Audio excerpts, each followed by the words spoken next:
Les souvenirs sont flous, mais j'ai toujours dans la tête ce cri-là, où j'étais allongée, complètement allongée, nue, en train de crier.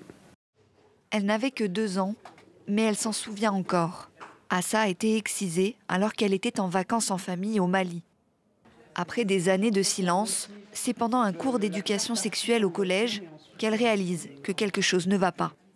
Et c'est là que j'ai compris que lorsqu'elle avait montré ce que c'est qu'un vagin et que j'ai vu un bout qui était un clitoris, et je me disais, mais ça, j'ai pas. J'ai trouvé ça bizarre.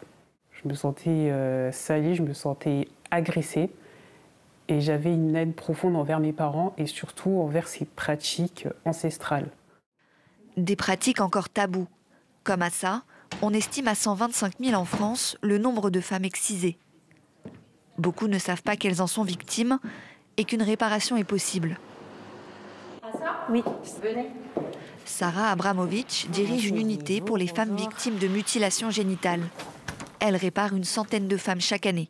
Donc ça, c'est une vulve qui n'est pas excisée. Donc on voit qu'il y a le clitoris qui est là. Donc le clitoris, il est en dessous, comme ça fait entre 7 et 11 cm.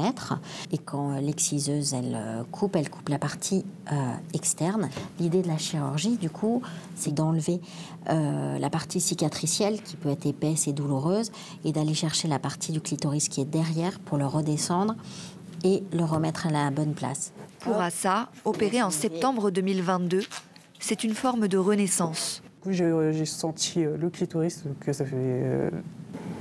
Quelque chose. Ça fait quelque chose, c'est très bizarre.